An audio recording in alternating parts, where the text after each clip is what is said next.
class assembly. We are so excited to share everything we have been learning.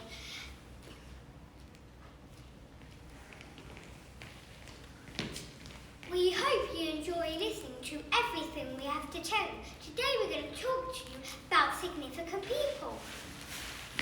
But what does significant even mean, Henry? It means that a person is significantly important and worthy of our attention. Attention! Not that kind of attention. Anyway, let's start, shall we? Today we're going to go back in time and talk about significant people. First of all, we're going to talk about Captain Sir Tom Moore. Captain Sir Tom Moore is very special to many people because he raised a lot of money for charities.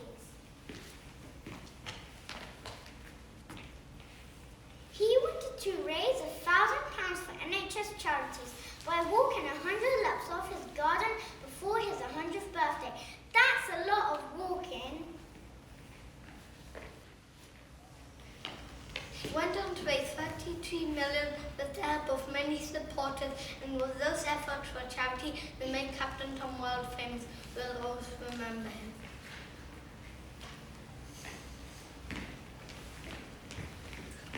He performed a cover version of the song You'll Never Walk Alone with singer Michael Ball, and the money raised went to the same NHS charities.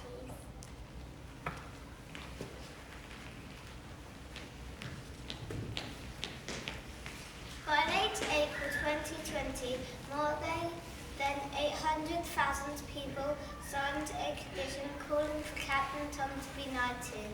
The following month was announced to receive a knighthood from the Queen.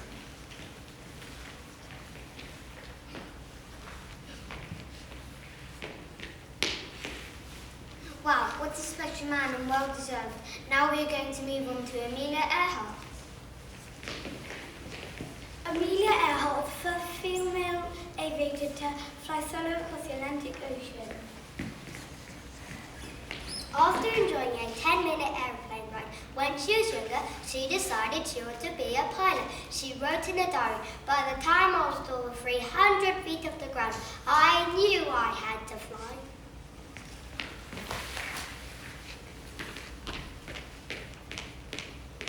From 1921 to 1922, Earhart was taught to fly by Anita Smith, the first woman to graduate from the Carter School of Aviation. In October 1922, Earhart received her pilot's license.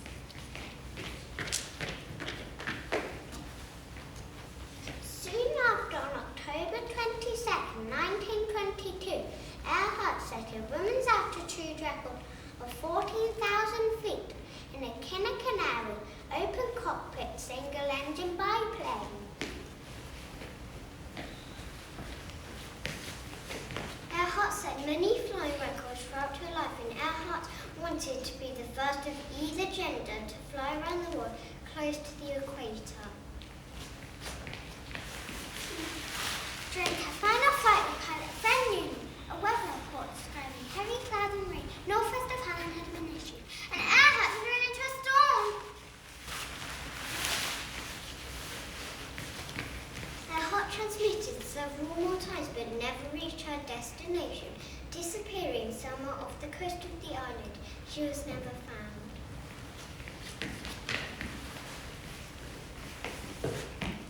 Although she was only 39, she disappeared. Amelia is considered a true head of the 20th century, especially for a woman. She demonstrated courage and an independent spirit.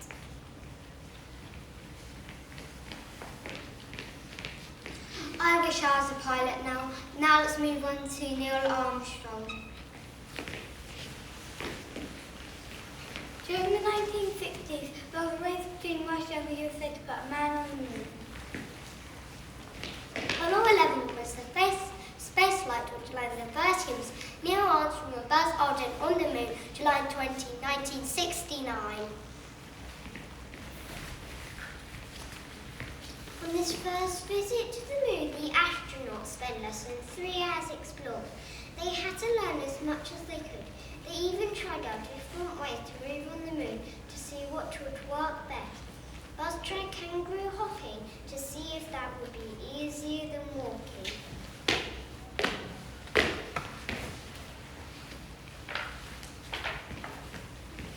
There was no air, rain, or wind on the moon, so next to stars, the footprints left by the astronauts. The moon buzzed down when they were left. An American flag was left on the moon's surface as a sign of achievement.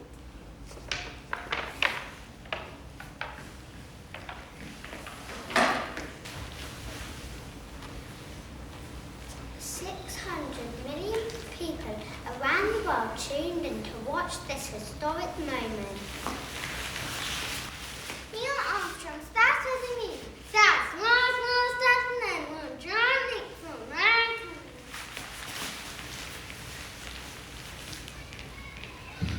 Now let's get back down to earth and finally talk about Christopher Columbus.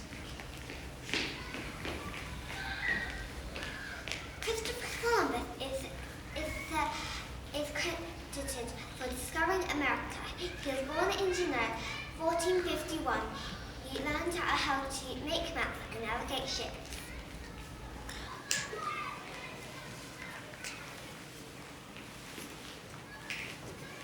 At that time, people only used to sail east because they saw they'd cross the edge of the world. And Christopher Columbus wanted to prove to everyone that the world was rounded by sailing west to get to East India.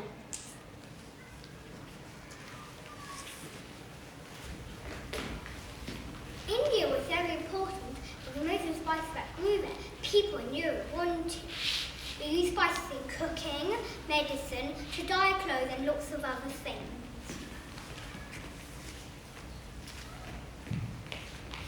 Columbus sailed for King Ferdinand II and Queen Isabella of Spain. Columbus sailed with 3 ships, Anina, the Pinta and the Santa Maria.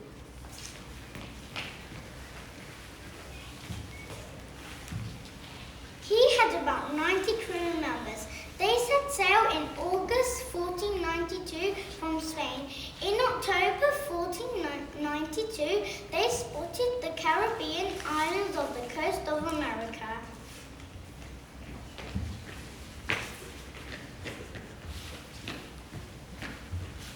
He landed on an island and named it San Salvador. They were met by the native people.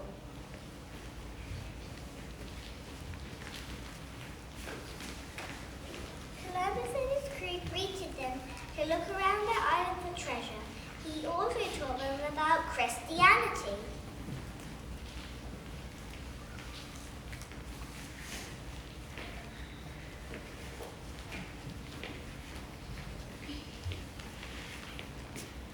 And for the next few years, Christopher Columbus sailed back to the land in search of treasure, gold, and spices.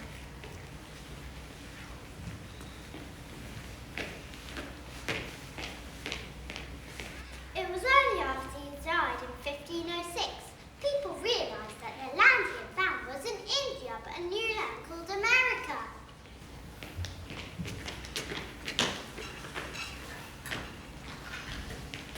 After this, everyone knew the world was that brown.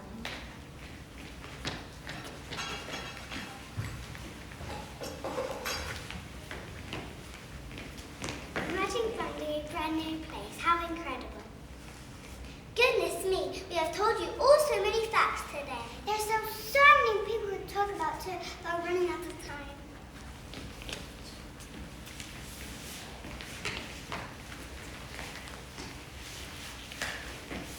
Before we move on, we'd like to sing a song about Columbus. It's called Over the Oceans.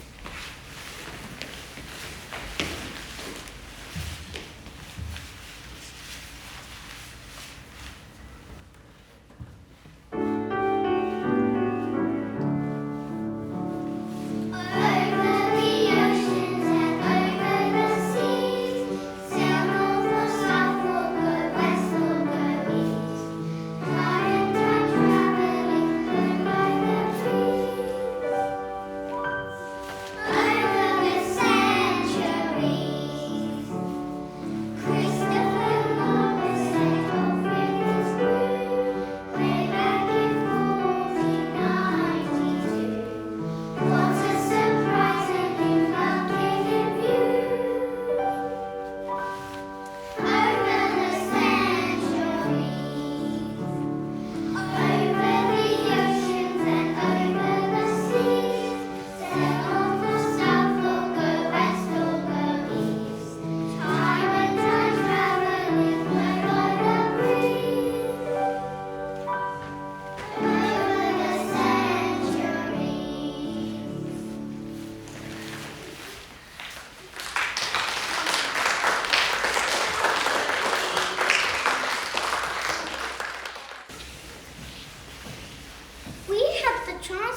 become inventors in this topic. We were all really proud of our final shoe project. Here's what we made.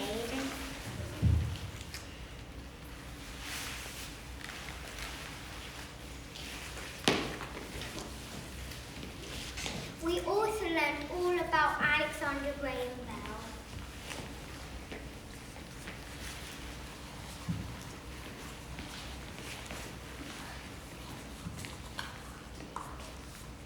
We made our own telephones in class that assess sound travels and vibrate.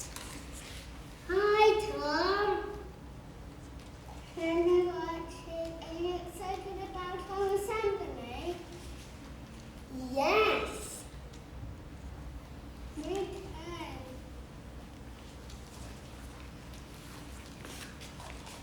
Now it's time for our prayer. Dear God, thank you for all the significant figures you have inspired people through time. Thank you for all the inventions and creations we have today. Amen. Amen. Well, everyone, didn't we enjoy that fantastic assembly thanks to Rowan class? Both our small audience here in the hall and, of course, our audience of parents at home. Didn't we enjoy all of their accounts of famous people and hearing about what they've been learning?